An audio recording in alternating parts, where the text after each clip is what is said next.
Everyone in the electric vehicle industry has spent the last decade fighting over lithium. Automakers, governments, investment funds, mining companies. The entire future of transportation has been framed as a single question: who controls the lithium supply chain? And if you follow the industry at all, you probably believe that question still defines the race. Here is the problem with that belief. The company that just became the largest electric vehicle manufacturer on the planet built its entire reputation not on using the best materials, but on finding cheaper ones. And right now, quietly, without much fanfare in the American press, that company is producing batteries at industrial scale that contain zero lithium, not a gram. That is not a prototype. That is not a laboratory result. BYD's 30 gigawatt-hour sodium-ion production line is operational. The first mass-produced sodium-ion forklift already exists. The first mass-produced sodium-ion passenger vehicle is heading to market this year.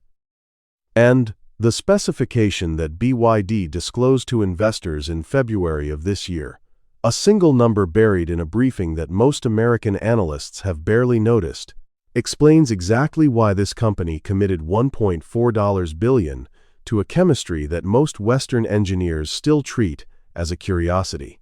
We will get to that number. But to understand why it matters, you first need to understand what lithium actually costs. And I am not talking about the price per ton.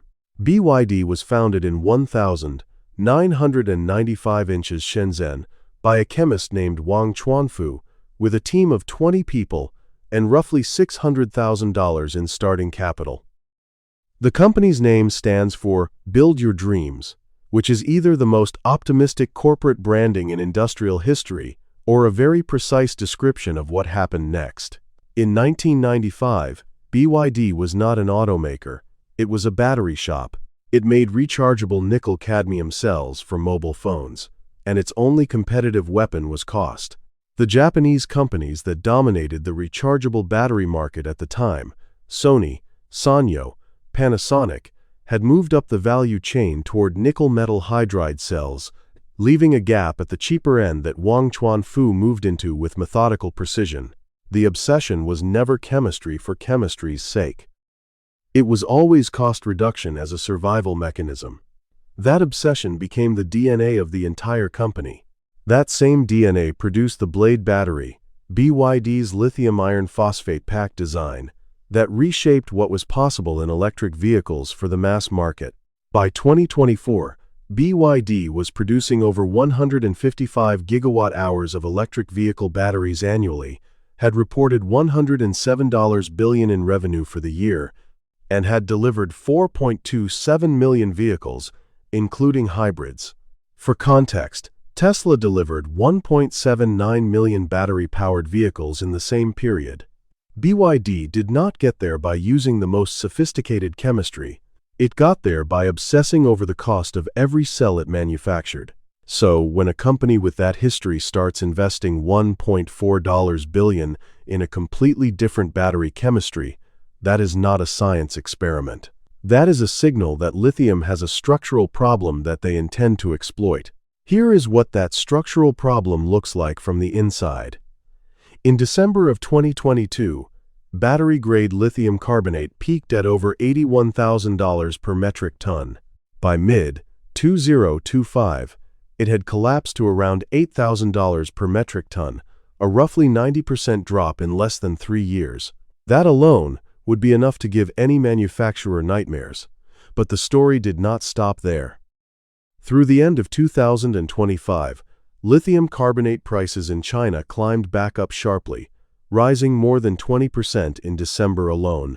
Morgan Stanley has flagged a potential lithium carbonate equivalent shortfall of around 80,000 metric tons in 2026.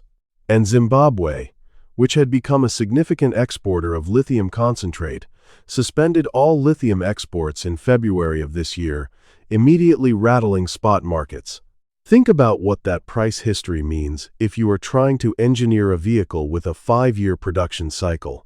You are attempting to cost a product whose single most expensive component swings by 10 to 1 over the life of that product.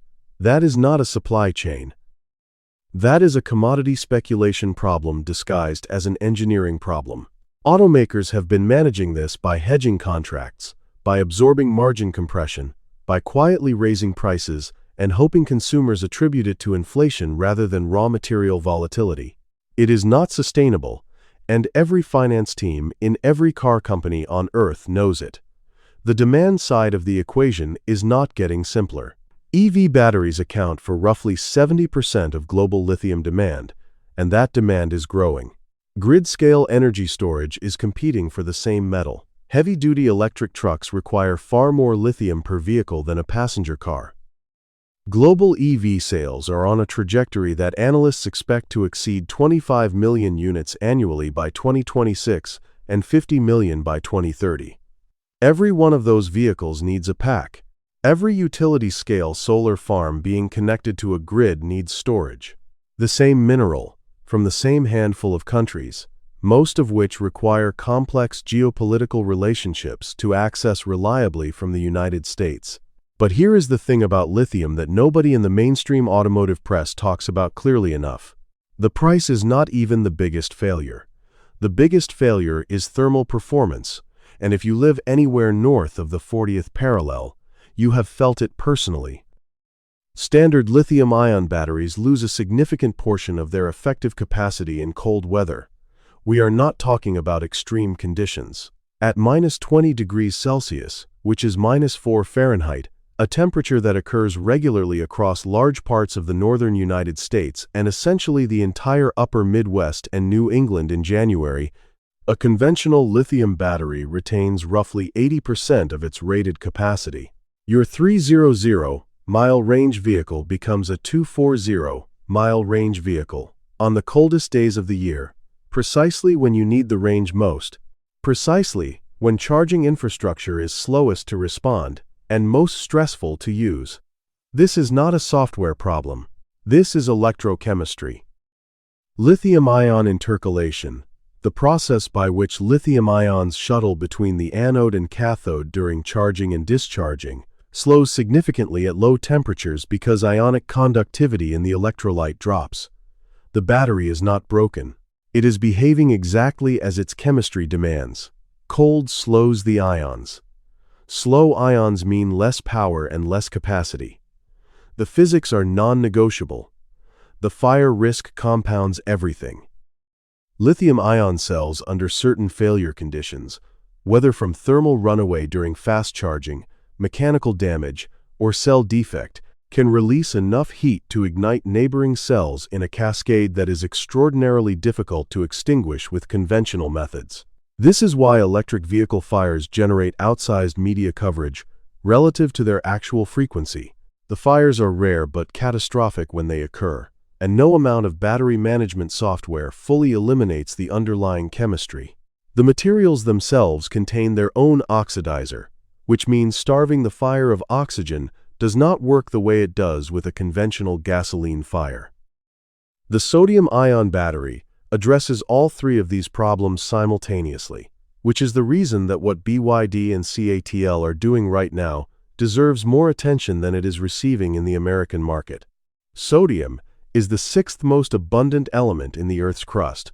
It is dissolved in every ocean on the planet at concentrations that make it effectively inexhaustible as a feedstock.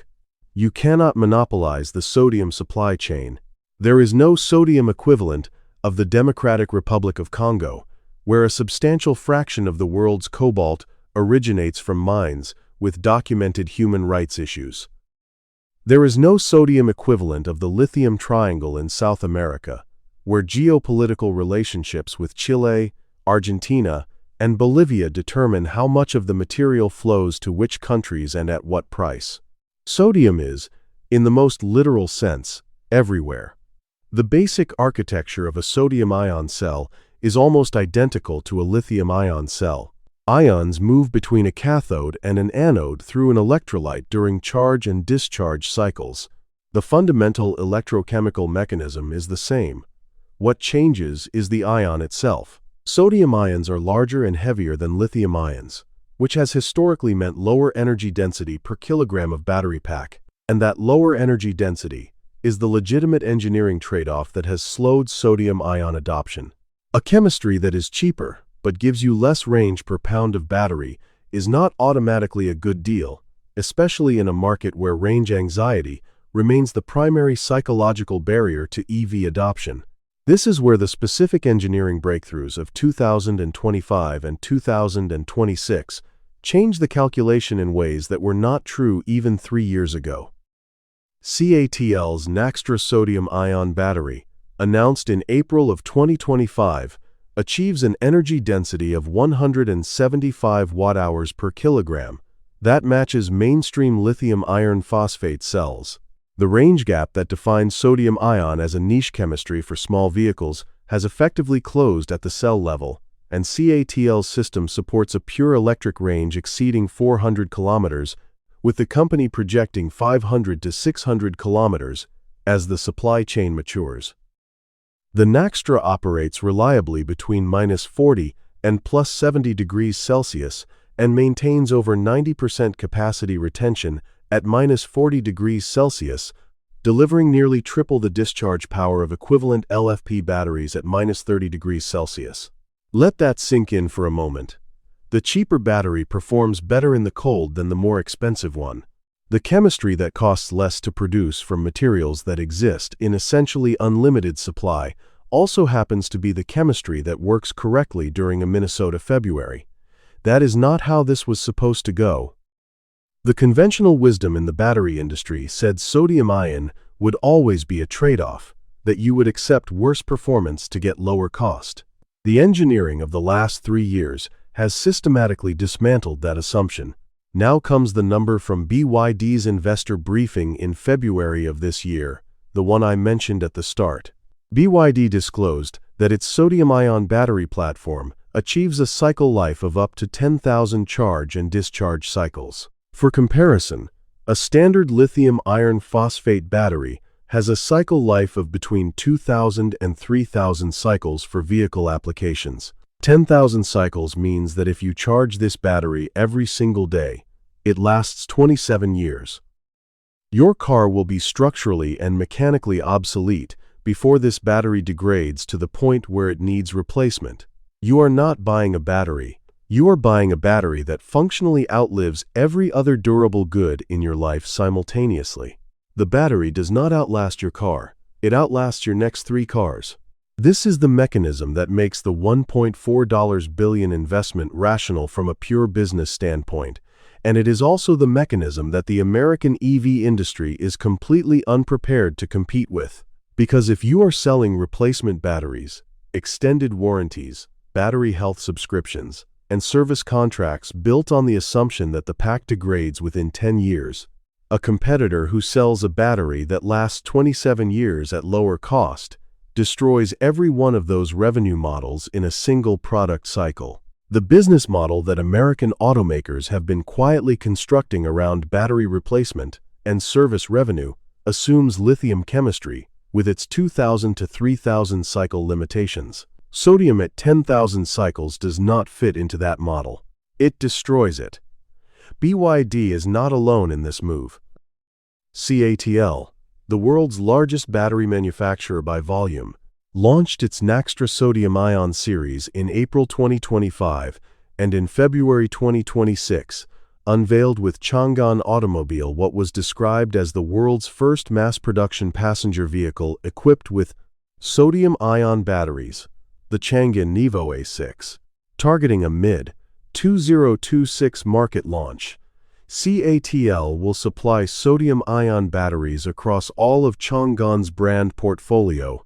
Global sodium-ion battery shipments reached 9 gigawatt-hours in 2025, up 150% from the previous year, with projections pointing to over 1,000 gigawatt-hours annually by 2030.